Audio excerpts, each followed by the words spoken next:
ये वो पावन धरा है काशी की, जहां अपन बैठकर भगवान शंकर की पावन कथा को श्रवण कर रहे हैं।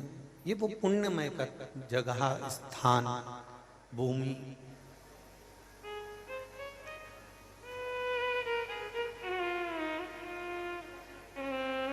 जिसको स्वयं देवाधिदेव महादेव ने अपने लिए निश्चित कर रखा।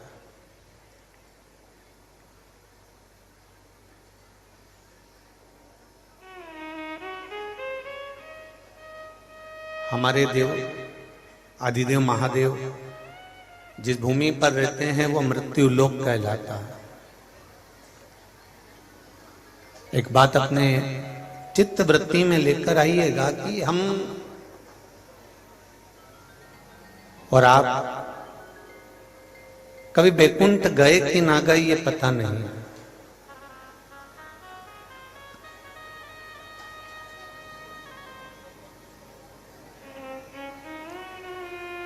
आप में से कोई अगर बैकुंठ गया हो तो बात दूसरी है, पर हम तो नहीं गए अभी तक गए, और ना हम कभी बैकुंठ लोग गए, ना हम कभी इंद्र लोग गए। जितने भी देवी देवताओं के लोक हैं, ये सारे लोग आप गए या हम गए, कोई गया ना गया ये तो नहीं मालूम, पर इतना मालूम है कि बैकुंठ लोक में भगवान विष्णु हैं तो उनका लोक है। ब्रह्मा जी ब्रह्म लोक में निवास करते हैं इसलिए उनका लोक है। इंद्र लोक में निवास करते हैं इसलिए उनका लोक है। भगवान कृष्ण गौलोक में निवास करते हैं इसलिए उनका लोक है। पर मेरा देवाधिदेव महादेव मृत्यु लोक में निवास करता है, ये लोक मैंने जरूर देखा है, ये निश्चित है। इसका गौरव आपको और हमको दोनों जगह पर होना चाहिए। इसका गौरव आप और हमको होना चाहिए कि कोई पूछे कि तुमने किसी लोग को देखा है, तुमने किसी लोग का दर्शन करा किया, तो आपके भीतर ये एक बात गौरव से उत्पन्न होना चाहिए। हाँ, हमने एक लोग देखा है और वो मेरे देवाधिदेव महादेव का मृत्यु लोक देखा है, जहां मेरा शंकर बसता है, जहां मेरा शिव बसता। अब कहा कि महादेव तो कैलाश पर रहते हैं,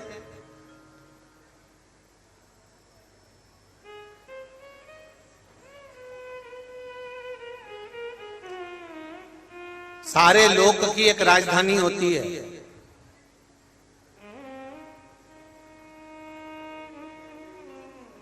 भगवान विष्णु ने भी अपनी एक राजधानी बनाकर रखी है, भगवान ब्रह्मा ने भी अपनी एक राजधानी बनाकर रखी है, इंद्र ने भी अपनी एक राजधानी बनाकर रखी है। ब्रह्मलोक में जाएंगे तो ब्रह्मलोक में एक राजधानी मिलेगी, बैकुंठ में जाएंगे तो बैकुंठ लोक में एक राजधानी मिलेगी, इंद्रलोक जाएंगे तो इंद्रलोक में एक राजधानी मिलेगी। मृत्यु लोक में देवाधिदेव महादेव की राजधानी कौन सी है? तो बाबा देवाधिदेव महादेव ने कहा मेरी एक ही राजधानी है काशी, जहां पर मैं न्याय करने बैठेगा। जहां मेरा देवाधिदेव महादेव, जहां मेरा ओघड़दानी, जहां मेरा बाबा केवल न्याय करने बैठता है। और न्याय की मूर्ति मेरे देवाधिदेव महादेव कहते हैं कि मृत्यु के समय पर जब श्वास आखिरी चल रही हो, अंतिम चल रही हो, मृत्यु के समय पर जब श्वास अंतिम बिंदु पर होती है, तब मेरे देवाधिदेव महादेव कहते हैं कि सारी दुनिया के लोग महामृत्युंजय को याद करते हैं। उसका एक कारण है क्योंकि मैं उस समय पर खड़ा होकर उसकी श्वासों की गिनती में न्याय प्रदान करता हूं और उसको मोक्ष दे देता हूं, फिर उसको संसार सागर में भटकने नहीं देता। मैं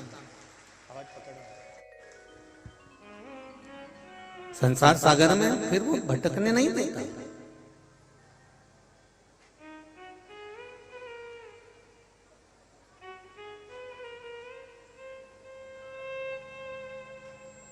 ये तो शिव बाबा की कृपा है, मेरे विश्वनाथ की दया है, उनकी उदारता है और उनकी करुणा है।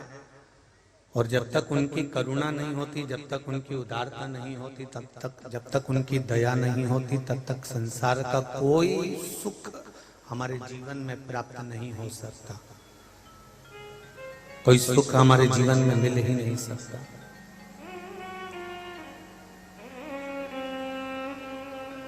कितनी दूर दूर से आए हो आप?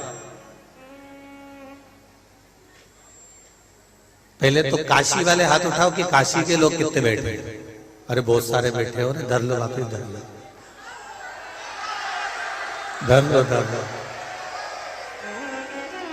हर जगह पर कथा वाचने जाते हैं, जितनी जगह कथा वाचने जाते हैं वहां पर बाहर के लोग ज्यादा होते हैं और वहां के लोग कम होते हैं। पर पहली बार रिकॉर्ड तोड़ा है कि काशी के लोग ज्यादा हैं। ये शिव कृपा है।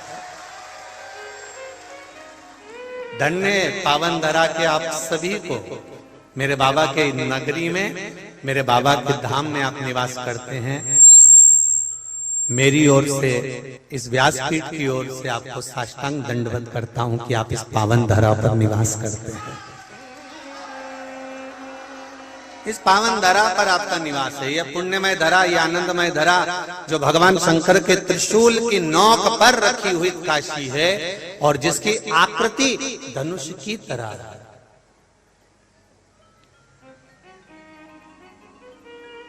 जहां पर राजा हरिश्चंद्र जैसे, जहां पर राजा विक्रमादित्य जैसे, जहां पर राजा हरिश्चंद्र विक्रमादित्य जैसे स्वयं आकर तप साधना करते हो, स्वयं आकर भगवान की अविरल भक्ति में डूबते हो, स्वयं आकर भगवान की अविरल भक्ति का रस तत्व ग्रहण करते हो, ऐसी पावन धरा पर निवास मिला।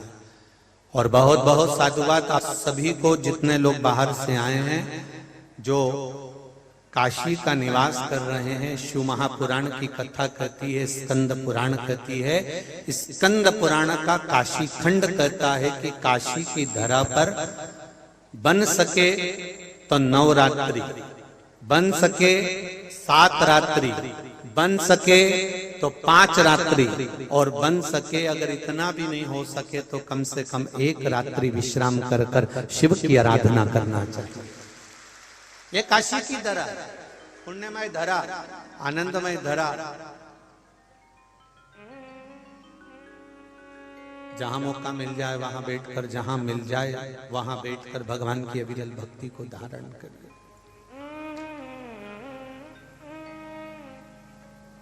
अविरल भक्ति शिव कथा कहती है,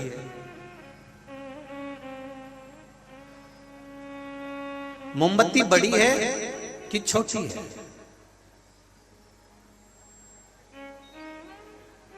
मोमबत्ती बड़ी है छोटी है उससे कोई फर्क नहीं पड़ता कि मोमबत्ती की हाइट क्या है, आकृति क्या है, वो कितनी बड़ी है कितनी छोटी है, कितनी बड़ी और कितनी छोटी है, उससे कोई मतलब नहीं। मोमबत्ती के बड़े और छोटे होने से कोई फर्क नहीं पड़ता। मोमबत्ती प्रकाश कितना दे रही है, फर्क उससे पड़ता है कि हमारे जीवन में प्रकाश कितना मिल रहा है।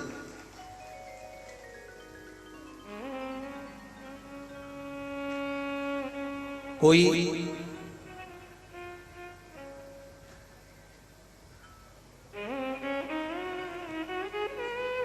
बहुत ऊंची ऊंची कुर्सी पर आप बैठ गए, बहुत ऊंचे ऊंचे पद पर आप बैठ गए, बहुत ऊंचे ऊंचे मान सम्मान की कुर्सियों पर आप बैठ गए, उससे ये नहीं पता पड़ता कि आप कितने ऊंचे हो। मोमबत्ती कितनी बड़ी है और कितनी छोटी, उससे ये फर्क नहीं पड़ रहा। देखा ये जाता है कि आपकी योग्यता कैसी है। उस योग्यता के माध्यम से, आपके व्यवहार के माध्यम से, आपके स्नेह के माध्यम से आप कितनों को क्या प्रदान कर रहे, कितनों को क्या दे रहे।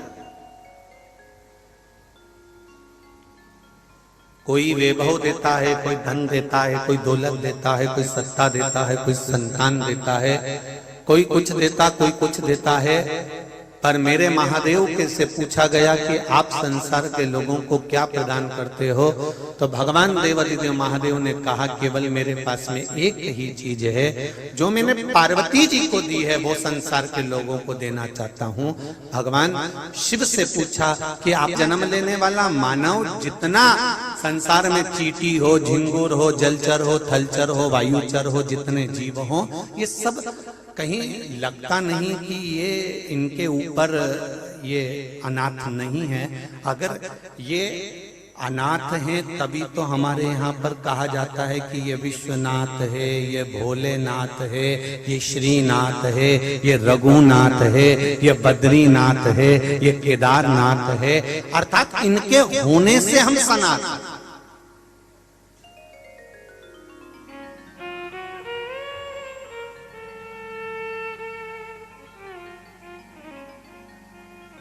इनके होने से हमारी सनातन। और यही बाबा की कृपा, विश्वनाथ की कृपा शिव पुराण कह रही है, भगवान शंकर की पावन कथा कह रही है कि आप वैकुंठ देखे ना देखे, आपने ब्रह्मलोक देखा कि नहीं देखा, आपने इंद्रलोक देखा कि नहीं देखा, पता नहीं, पर ये व्यासपीठ कहती है कि हमने मृत्यु लोक का स्मरण करा है और मृत्यु लोक देखा है जिसमें मेरा देवाधिदेव महादेव नित्य प्रति निवास करता है। और सबका कार्य अलग है, कोई धन दे रहा है, कोई वैभव दे रहा है, कोई सत्ता दे रहा है, कोई दौलत दे रहा है, कोई संतान दे रहा है, कोई कुछ दे रहा है, पर मेरा महादेव, मेरा देवाधिदेव महादेव अगर कुछ देता है, मेरा देवाधिदेव महादेव अगर कुछ दे रहा है, तो कहा मैं काशी में बैठूं, चाहे मैं केदार में बैठूं, चाहे मैं अमरनाथ में बैठूं, मेरा देवाधिदेव महादेव कहते हैं मैं पार्वती जी को जो दिया हूं वही संसार के लोगों को प्रदान करता हूं। पक्षपात मेरे देवाधिदेव महादेव के पास में नहीं,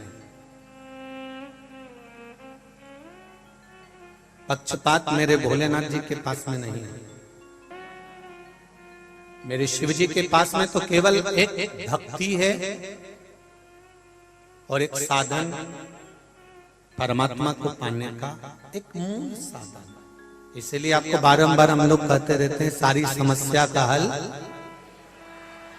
जरा जम के बोलिए, सारी समस्या का हल एक लोटा जल।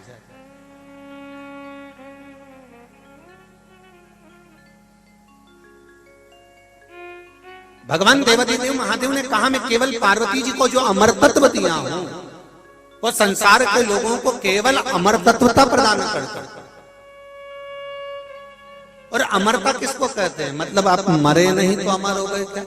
अमरता किसको कहते हैं? शिव महापुराण की कथा कहती है केवल दर्पण में जाकर अपने मुखाग्रविंद को देख लेने से सुंदरता नहीं होती है। दर्पण से मत पूछो कि आप कितने सुंदर हैं, दर्पण में देखने से सुंदरता प्रतीक नहीं होती है। दर्पण से ना पूछिए कि आप कितने सुंदर हैं, सुंदरता कहां से प्रतीक होती है? तो कहा कि आप कहीं गए, आप कहीं पहुंचे और आपके जाने के बाद में, आपके आने के पहले अगर किसी के मुखाग्रविंद पर आपके अगर कोई चर्चा है, आपके लिए कोई प्रसन्न चित्तता है, आपके लिए कोई आनंद की बात है, तो समझिएगा कि आप वैसे ही सुंदर हो, वैसे ही आनंदित हो। आपको दर्पण देखने की जरूरत नहीं पड़ती, आपको दर्पण नहीं देखना। जिन गंगा मैया के तट पर हम कथा सुन रहे हैं, माता पार्वती जी की बहन है गंगा मैया। जितना माता पार्वती जी ने तप करा उससे दुगना गंगा मैया ने तप करा है।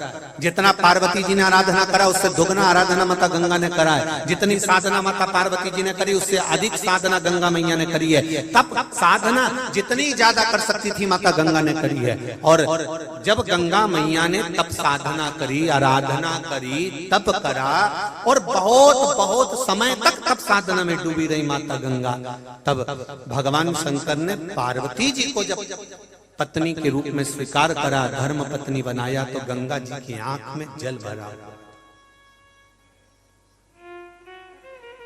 गंगा जी रो रही थी।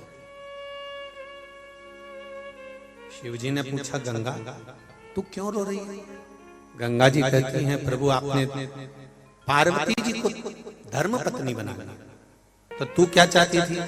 गंगा जी बोली मैंने भी तो तप साधना करी है, मैं भी तो आपकी धर्म पत्नी बनना चाहती हूं।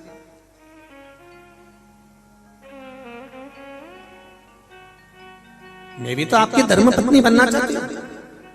और आपने गंगा जी कह रही है कि आपने पार्वती जी को धर्म पत्नी बना लिया। भगवान कहते हैं अरे गंगा मैं तुझको धर्म पत्नी नहीं बना सकता, गंगा जी कहती है मेरी आराधना में, मेरे पाठ में। कहते हैं गंगा पार्वती से ज्यादा तू तप करिए, पार्वती से ज्यादा तू आराधना करिए, पार्वती से ज्यादा तूने साधना करिए, पर फिर भी मैं तुझको धर्म पत्नी नहीं बना सकता।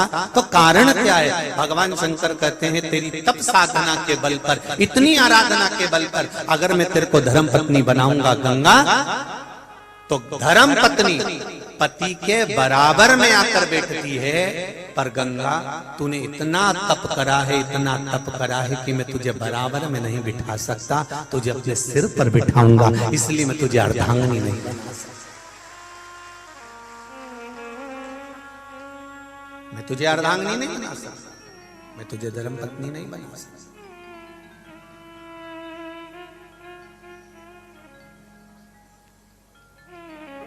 कई लोग कहते हैं हम भगवान को एक लोटा जल चढ़ा के हम पूजन करते हैं, हम आराधना करते हैं, हम भगवान को भजन करते हैं, कीर्तन करते हैं, मंत्र जाप करते हैं, हम स्मरण करते हैं, हम भगवान की इतनी आराधना करते हैं, इसके बाद भी भगवान हमारी क्यों नहीं सुनता? भगवान से तुम्हारा बैर नहीं है? सुन लो री काशी वाली जी, भगवान से तुम्हारा बैर नहीं है। पर अगर भगवान सुनने के बाद भी अनसुना कर रहा है तो जरूर विचार करिएगा कि तुम्हारे लिए कुछ अच्छा सोच कर रखा होगा। शिव कथा कह रहे हैं, एक देवराज नाम का ब्राह्मण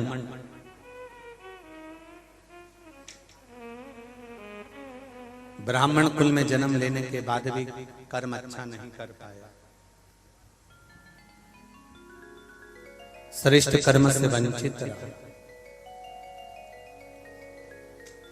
कोई श्रेष्ठ कर्म नहीं कर पाया।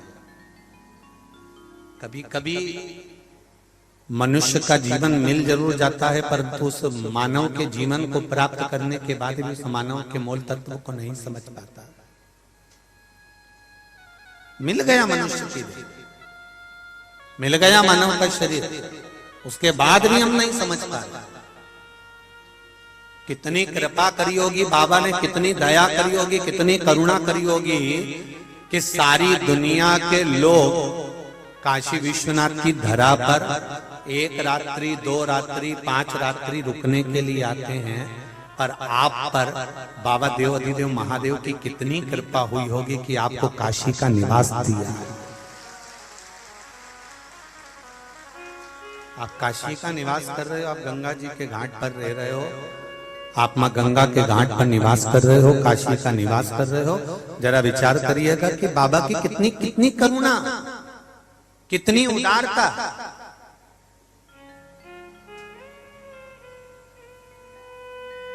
एक बार हमने पहले भी कथा